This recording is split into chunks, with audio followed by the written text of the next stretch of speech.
जब आप छोटी छोटी चीजों को जरूरत से ज्यादा ओवर थिंक करने लगते हैं, सडनली आपकी हार्ट बीट एकदम से तेज होने लगती है, किसी चीज की घबराहट सी महसूस होती है अंदर, या सब कुछ एकदम कभी कभी ठीक लगने लगता है और फिर एकदम से सब कुछ बेकार लगने लगता है।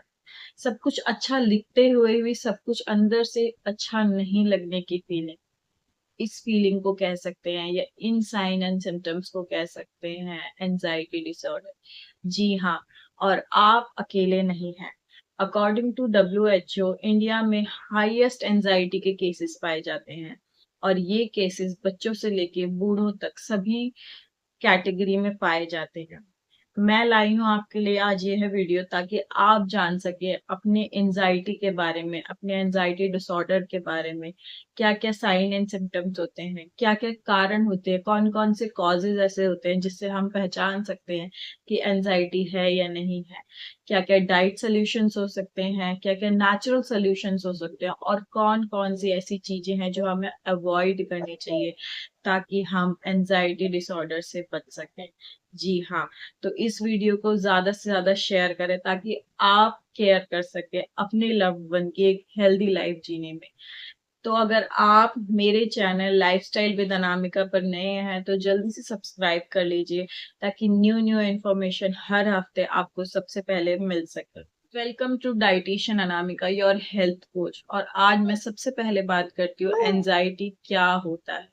जब हम सर्टेन थिंग्स का सडन रिस्पॉन्स करने लग जाते हैं, जैसे सडन फियर ऑफ समथिंग, पसीने छूटने लगते हैं, हार्ट बीट एकदम से तेज हो जाती है, हाथ पैर फूलने लगते हैं, या किसी एक चीज पे बहुत देर तक फोकस नहीं कर पाते हैं, और जब ये चीजें जरूरत से ज्यादा बार बार होने लगे, या आम भाषा में कहूँ जब हमारे दिमाग और शरीर का कोऑर्डिनेशन आपस में नहीं बन पाता, तो ये कंडीशन पैदा होती है, और इसको हम कहते हैं एंजाइटी डिसऑर्डर। मैं आज आपको बताऊंगी 5 ऐसे मुख्य कारण या कॉजेज जो आपको बताएंगे एंजाइटी होने के कारण। तो सबसे पहले मैं बात करती हूँ चाइल्डहुड ट्रॉमा की। जी हाँ, मेरे या आपके बीच में कोई ना कोई ऐसा लोग आपको जरूर मिलेंगे जिसके साथ कभी ना कभी चाइल्डहुड में एक ऐसी चीज हुई होती है, घटी हुई होती है, जिसको वो कभी भुला नहीं पाता। इधर it is childhood sexual abuse, physical abuse, या इमोशनल अब्यूज, किसी भी तरीके का चाइल्डहुड ट्रॉमा जो है वो हमें याद रहता है, हमारे जहन में कहीं ना कहीं रहता है, उसकी वजह से भी एंजाइटी होने के चांसेस होते हैं।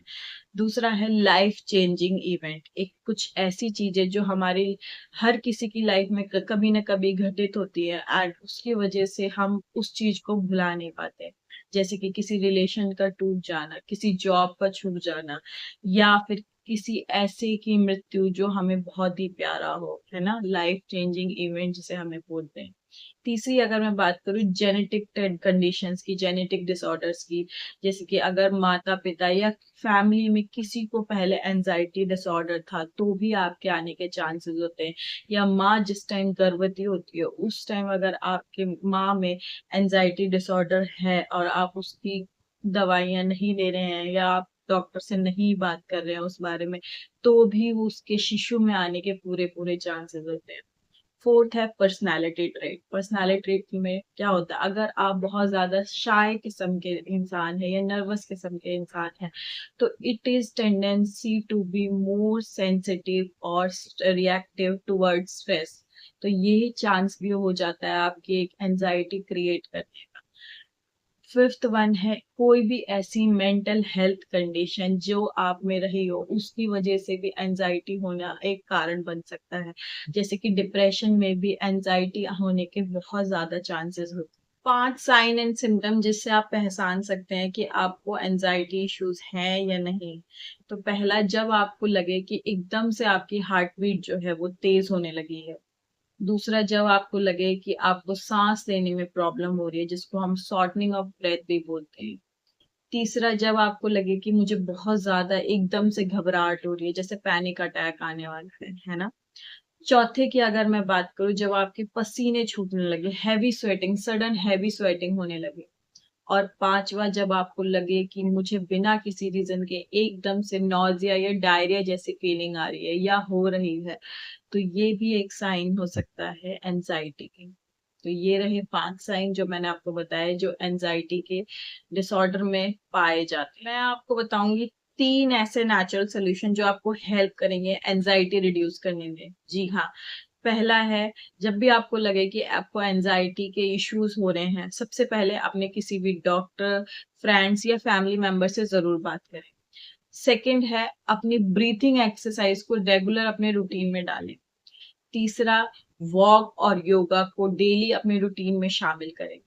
एंड चौथा है थ्री रूल में जिसमें हम बोलते हैं ट्रिपल रूल फॉर एंजाइटी। तो पहले 3 ट्रिपल रूल में पहला है, जब आपको लगे कभी भी कि मुझे एंजाइटीज के इश्यू हो रहे हैं या साइन एंड सिम्टम्स आ रहे हैं, तो आपको 3 ऐसी चीजें जिसको आप फोकस कर सकते हो, आपको उनको सबसे पहले देखना है। सेकंड, 3 ऐसी चीजें जो आप सुन सकते हैं। ठीक है, पहला, आपको 3 चीजों पे फोकस करना है, जो भी आपके आसपास है उन्हें देखना है। 3 ऐसी चीजें जिनको आप सुन सकते हो। एंड 3 कोई भी body part like hand, head and leg, किसी को भी आपको मूव करना है इंस्टेंटली, ताकि जो आपका फोकस है वो इंक्रीज हो सके और जो आपको एंजाइटी आई है या हुई है वो रिड्यूस हो सके। बात करती हूँ डाइट की, जिन चीजों को आप अपनी डाइट में शामिल करके अपनी एंजाइटी को रिड्यूस कर सकते हैं। जी हाँ, तो सबसे पहले मैं बात करती हूँ वॉलनट और फ्लैक्सीड की। जब आप इनको अपनी डाइट में शामिल करते हैं तो इनमें होता है भरपूर मात्रा में ओमेगा 3, जो आपकी ब्रेन हेल्थ के लिए बहुत अच्छा होता है। सेकंड है green leafy vegetable and whole grains, इसमें होता है मैग्नीशियम, जो आपकी एंजाइटी को रिड्यूस करता है। एंड थर्ड है योगर्ट, ये आपकी गट हेल्थ के लिए बहुत अच्छा होता है। फोर्थ है आपका नट्स एंड सीड्स, इनमें होता है विटामिन ई एंड भरपूर मात्रा में एंटीऑक्सीडेंट, जो आपकी एंजाइटी को रिड्यूस करते हैं। एंड लास्ट है डार्क चॉकलेट, इसमें होता है पॉलीफिनॉल एंड आयरन, जो आपके मूड को बूस्ट करते हैं और आपका जो हैप्पी हार्मोन होता है उसको इंक्रीज कर। बात करूंगी कुछ ऐसी चीजों को जिन्हें आपको अपनी डाइट में से कम्प्लीटली रिमूव कर देना चाहिए, क्योंकि ये आपके ना सिर्फ एंजाइटी को बढ़ाती हैं, बाकी और भी बहुत सारी समस्याएं पैदा करती हैं। जी हाँ, सबसे पहले मैं बात करती हूँ कैफीन की। कैफीन आपके नर्वस सिस्टम को डिसफंक्शन करता है और आपके एंजाइटी रेट को बढ़ाता है। तो यह आपको अपनी डाइट में चाय, कॉफी वगैरह बिल्कुल अवॉइड करनी चाहिए। दूसरा है आपका शुगर। जी हाँ, शुगर आपके ब्लड शुगर लेवल को बढ़ाती है और आपके एंजाइटी के लेवल को कंट्रीब्यूट करती है बढ़ाने में। जी हाँ। तीसरा है अल्कोहल। अल्कोहल ना सिर्फ आपकी स्लीप को डिस्टर्ब करता है, बल्कि आपके एंजाइटी के जो डिसऑर्डर है उसको भी बढ़ा देता है। फोर्थ है प्रोसेस्ड फूड। जी हाँ, एक स्टडी बताती है कि जो लोग ज्यादा मात्रा में प्रोसेस्ड फूड को कंज्यूम करते हैं उसमें एंजाइटी के रेट सबसे ज्यादा हायर पाए जाते हैं। एंड फिफ्थ है हाई इनटेक ऑफ सोडियम। जब हम डाइट में जरूरत से ज्यादा नमक का प्रयोग करते हैं तो इससे हमें हार्ट बीट बढ़ने के चांसेस या हार्ट अटैक आने के चांसेस होते हैं। सोडियम की मात्रा हमारी डाइट में बढ़ने से हार्ट बीट बढ़ने के चांसेस, जो डायरेक्टली रिलेट करता है, कनेक्ट करता है एक एंजाइटी डिसऑर्डर से। तो आज की वीडियो में हमने जाना कि एंजाइटी क्या है, क्या साइन एंड सिम्टम्स हो सकते हैं, क्या क्या कारण हो सकते हैं जिसकी वजह से एंजाइटी होती है, और कौन कौन सी डाइट में हम चीजें शामिल कर सकते हैं या अवॉइड कर सकते हैं जिससे हम एंजाइटी को रिड्यूस कर सकते हैं। तो आई एम श्योर ये वीडियो आपको बहुत अच्छी लगी होगी, बहुत हेल्पफुल लगी होगी आपके और आपके लव्ड वंस को। कमेंट करके जरूर बताना कि वीडियो में ऐसी कौन सी चीज थी जो आपको डायरेक्ट खुद से कनेक्ट करती हुई लगी, या आपको लगा कि हाँ ये चीज मेरे साथ भी हो चुकी है या मैंने भी ये चीज अपनी लाइफ में सही है या देखी है। मिलेंगे न्यू वीडियो के साथ हर हफ्ते। Your health coach Anamika.